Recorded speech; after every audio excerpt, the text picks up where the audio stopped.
Hi, Anneka. Hello. How are you doing today? Great, thank you. I Just think we've both had a long day, haven't we? slightly long, yes, but I think made longer by the fact that it's dark so early now. No, that's true. Now, Anneka, before I go anywhere, Yeah. I've read somewhere that you were named after Anneka Rice. Yep, First of all, is that true? it is 100% true. And how did it come about? Not the nicest of stories. So I was a premature baby. I was Hmm. born in the seventh month, and I was very, very sick. I was in an incubator. And I remember, I think the way the story's been told to me is like there was family had all sort of decided under Indian astrology that like my name had to start with an A, and everyone was, between India and the UK putting lots of names out there. But because I was literally at death's door, no one, my parents in particular, refused to name me. I think they just found it a bit too traumatic. Hmm. Um, and so all these names were flying in the air, some of them very Indian sounding. And then finally I made it through and I was going to survive. And my dad decided to name me Anneka after Anneka Rice. And I'm presuming it probably had something to do with Challenge Anneka, and Anneka just being like a bit of a go-getter and being quite like physically active and surviving in the wilderness. Or maybe, I don't know, he just kind of fancied her, perhaps. I'm not sure. It's a very pretty name, so why No, not? I've always loved it, and I've actually always quite enjoyed having a Scandinavian name as an Indian person, and it's always invited a lot of questions. So, yeah, it's a great name. I've really enjoyed it. Great. Well, Anneka, we're talking about art, books, music, and films. Yeah. And I want to ask you, how much time do you give of your day to enjoying any one of those? Ooh, it's a difficult one. Film, I think definitely I give a lot more time to now, but I actually was an art student. Hmm. That was my first path and career. Okay. I studied photography, Hmm. and at one point very much had ambitions to become a DOP, a director of photography. So there was a time in my life when I literally was just, living, breathing art, whether it was visual communication or music or painting, etc. Over the years, it's become less so. I think film probably has been the sort of reminiscent of my sort of artistic lifestyle from my youth. There was definitely a time when I listened to a lot more obscure. I may use obscure in air quotes because but it was more arty, let's say, a little bit more in the indie kind of sphere. But my film taste, I think, definitely I still enjoy a lot of. Mm. Slightly But it's always fascinating listening to people and how they came to the law. So Yeah, how do you go from from studying photography to yeah. becoming a lawyer, or on your way to becoming a lawyer? We'll hear a bit more later. Sure.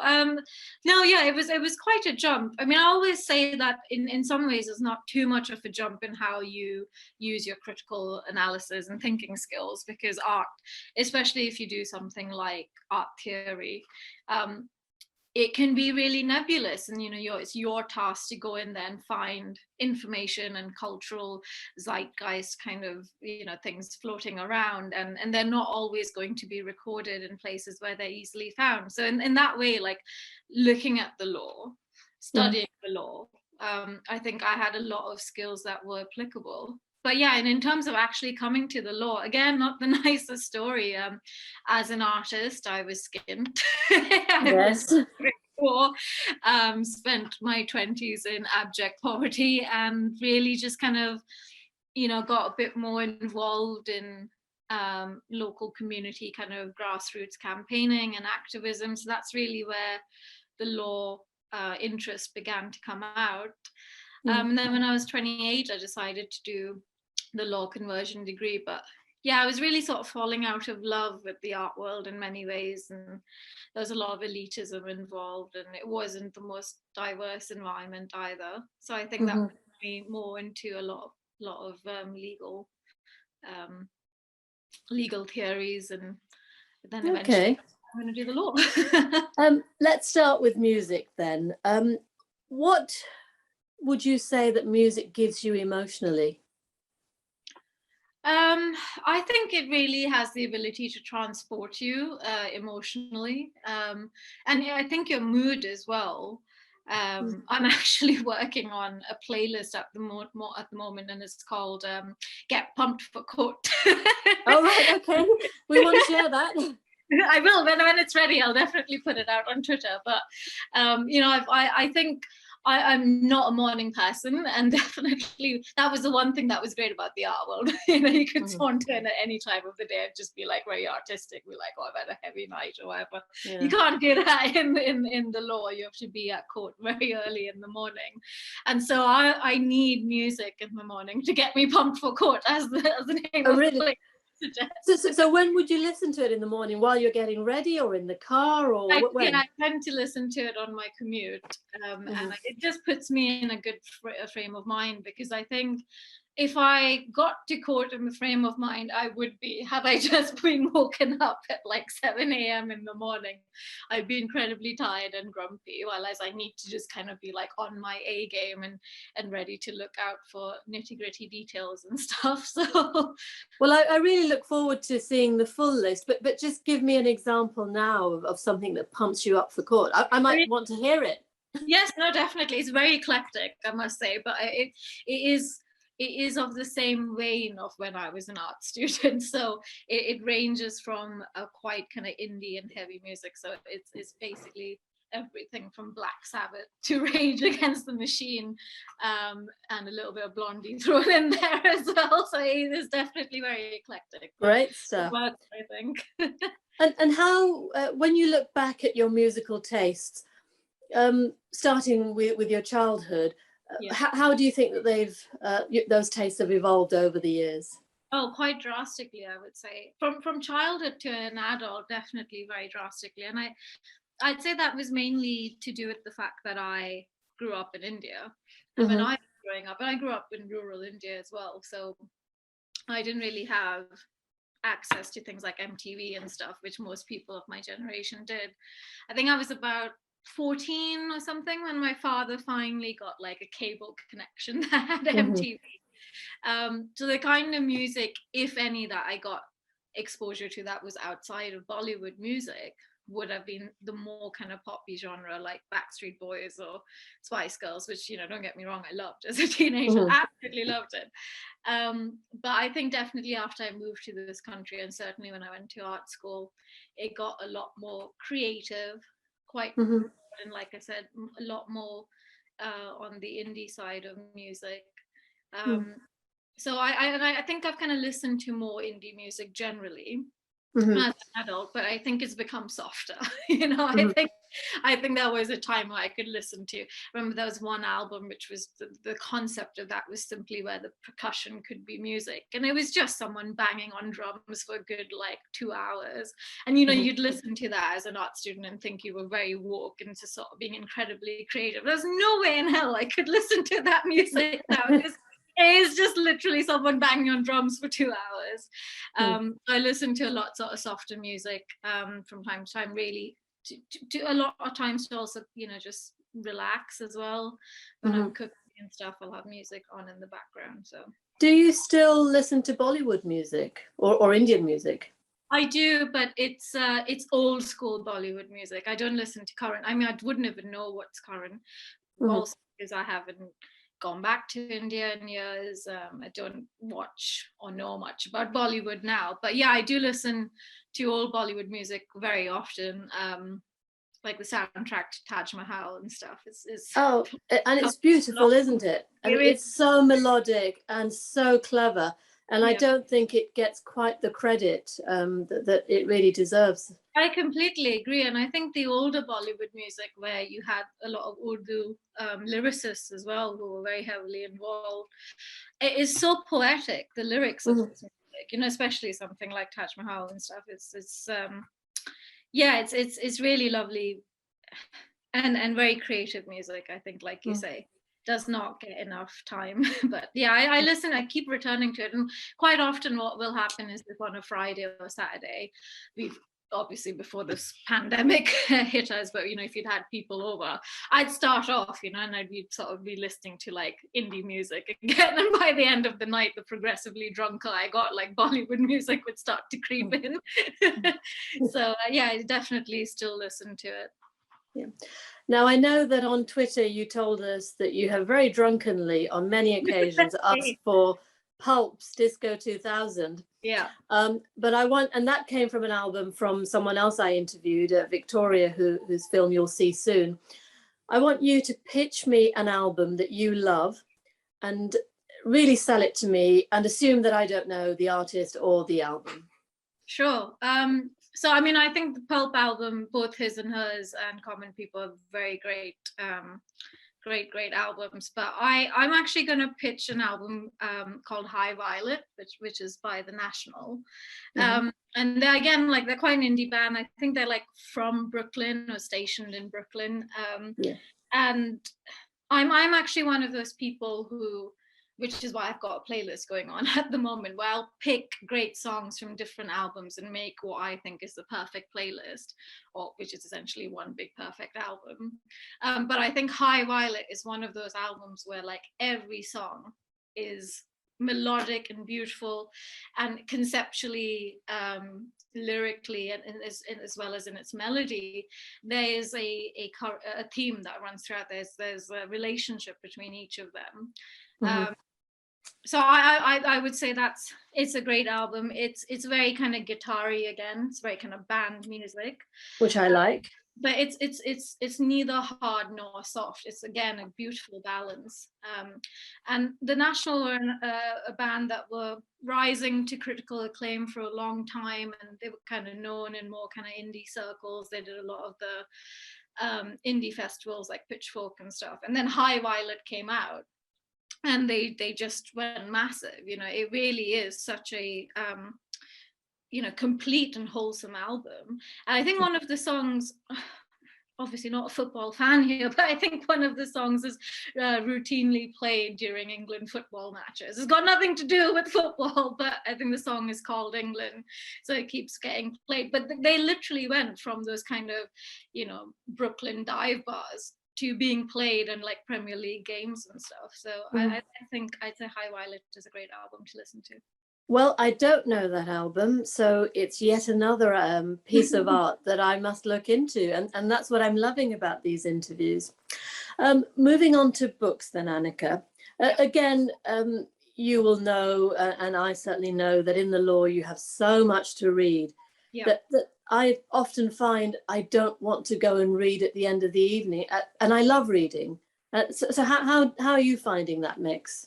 Yeah, I completely agree with that. And in that, I also have to add that I'm generally not a good reader because I'm also dyslexic.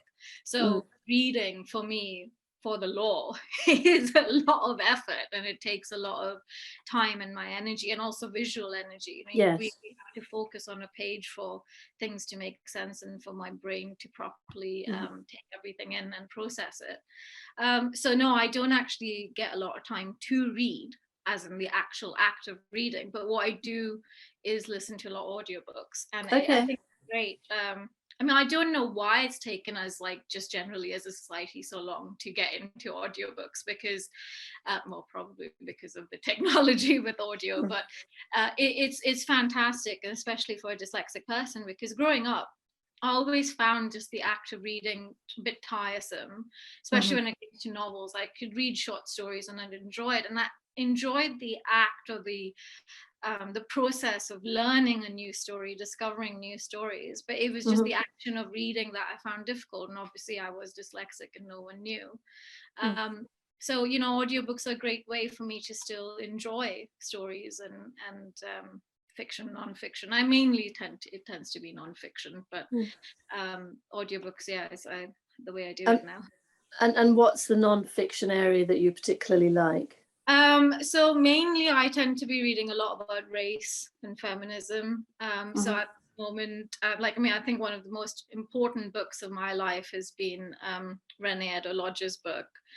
I don't know if you've ever come across it, and it's Why I'm No Longer Talking to White People About Race. I mean, I just remember reading that book. I was I think I was about 29 or 30 when it came out, and it was like a revelation, it just kind of defined my experience, and just that collective gaslighting that you go through as a person of color in the world, and then you read a book and you're not alone, and I just found it completely changed my life, and I dedicate a lot. It's an area that I'm very interested in, obviously, as a woman of color from a non-traditional background at the bar.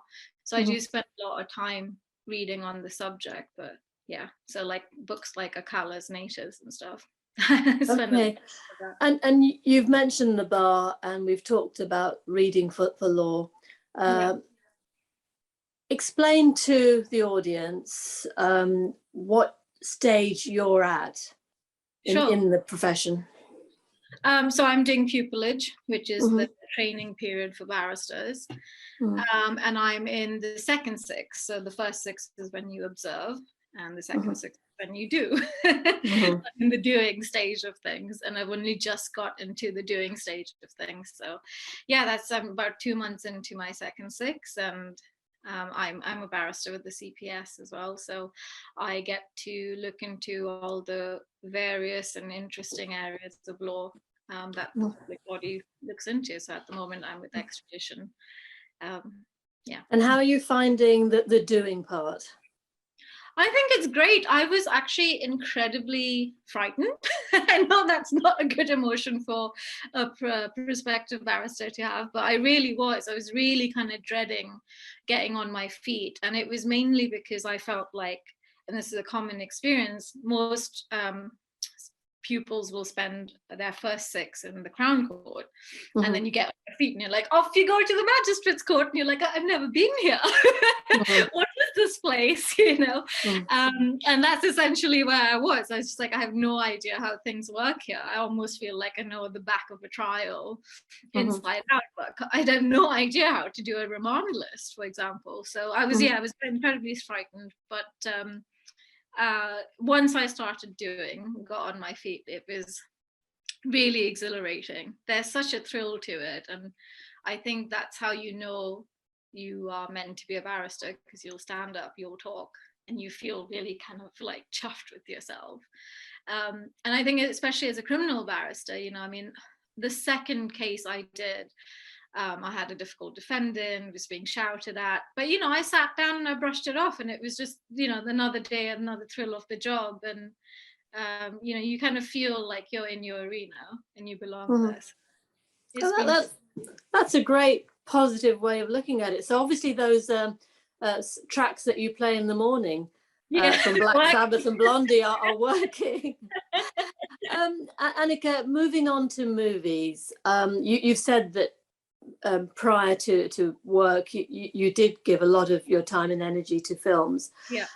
Again, looking at memories, can you remember the first time you were enthralled by film?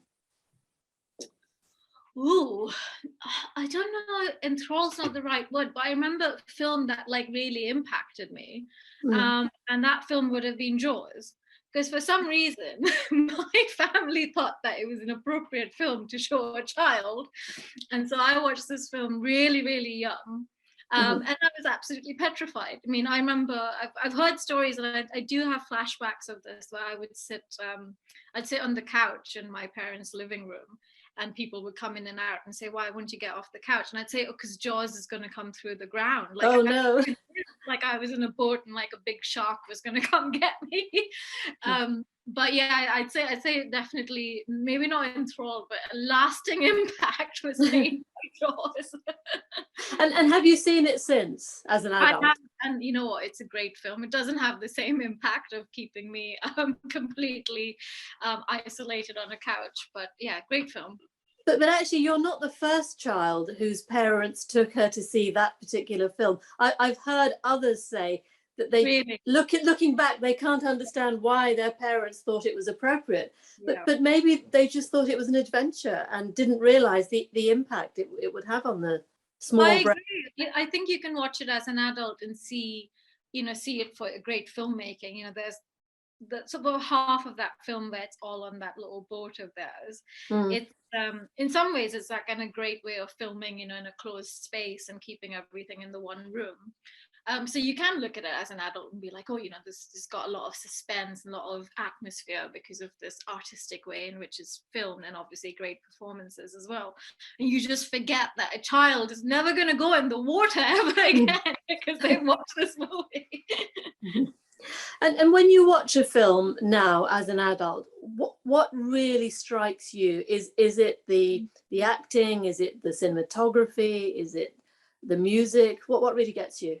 I mean, of course, like a combination of someone who enjoys movies, but definitely I'd say the cinematography is still that kind of photography hang up that I have. It stayed with me. I mean, I absolutely love Roger Deakins' work. Blade Runner, such an aesthetically beautiful film. Assassination of Jesse James, another gorgeous movie. And very underrated, I think, that one. Very underrated indeed, yeah. And great performances as well from everyone in that movie. And then similarly, 1917, which is also a very beautiful film. And I think, again, all three of those films have beautiful scores. I think Jesse James has Nick Cave and Warren Ellis doing that one, Hans Zimmer on Blade Runner, I think. Yeah, and I think the atmosphere, the sort of cinematography and the music, that creates just that gorgeous, beautiful mix and balance of atmosphere. And I think that's the bit. I think that just adds an extra layer to a film that just transports you.